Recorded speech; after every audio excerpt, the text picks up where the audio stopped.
Hi everyone, Felix here with Gurney's, and today I want to talk to you about citrus, growing them in containers, how to care for them, and how you can have success with your fruit set. The first point about citrus is that you need a healthy plant. The component with health has to do with whether this fruit, here's one that's setting, will stay on this plant. If it's struggling, it's going to just abort and take that fruit and drop it. So you need this plant to be thriving. One of the symptoms of nutrient deficiency is this chlorosis here. We call that chlorosis, but it's really just a yellowing along the veins here, the contrast green and yellow here. And what's happening is the plant isn't able to process or find the nutrients that it wants and needs to grow healthy, and so you see the symptom of it in the foliage. So there's an example here. There's another one where you see a different chlorosis showing up there, and you can have just complete yellowing of the leaf. It manifests in a number of ways, but look for those symptoms. You can control that with some liquid foliar feeding. If you see the symptom, you can spray it with a half-strength rate of a regular water-soluble fertilizer. That generally is the blue fertilizer you see at your stores, and you can mix that at a half rate and put it in a water bottle, and you want a nice fine mist. And the key is that you spray the foliage in its entirety, undersides of the leaves, oversides, just spray it till runoff, just like that. Make sure you do that in the early morning, and don't do that in the heat of the day when the sun is out and you get that prism effect with the water droplet. You'll get some foliage burn, so make sure you do that in the early morning.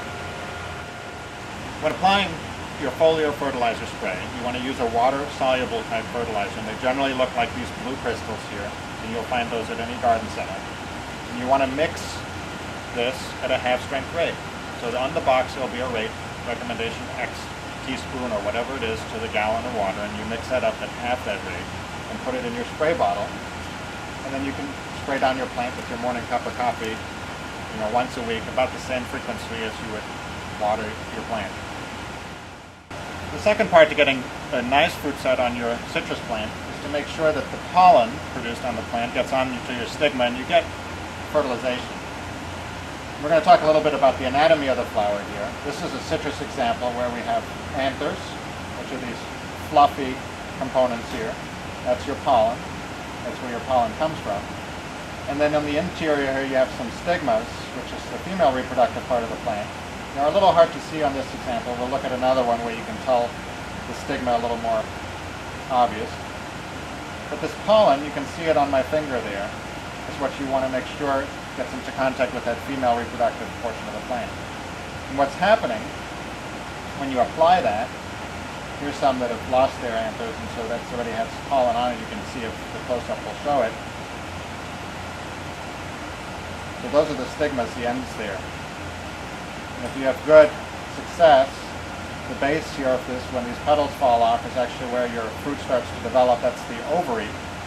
And that is actually what becomes your fruit. It's a ripened ovary, and inside the seed is the actual babies that will make your next citrus plant. And it'll be a hybrid if you use two different, or it'll be just a self seedling. So here's an example of a lime. This is the lime you would buy at Gurney's. And if you notice on the anthers here, there's just not as much pollen as the example we showed you previously. They're nice and orange, but it just doesn't have that fluffy pollen on it. And you can also see the stigma a little better on this flower. It's right in the center. It's sticky, so that pollen will stick to it.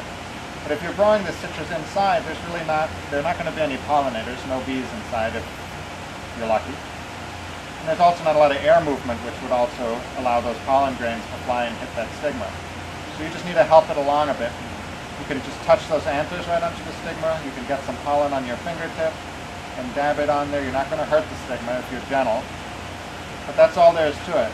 So with your morning cup of coffee, if you get some TLC with your citrus plant, and just dab some pollen and make sure that there's a good contact between those stigmas and the pollen grains. And after that happens, and goes through that process, what's happening, the pollen grain will germinate and go down that style, which is the stem that the stigma is attached to, and then that pollen will go down and fertilize this ovary, the seeds in there. And this will then develop and get bigger and bigger if you've had success. This is an early set here. And this will get larger and turn into your lime. On to ripening.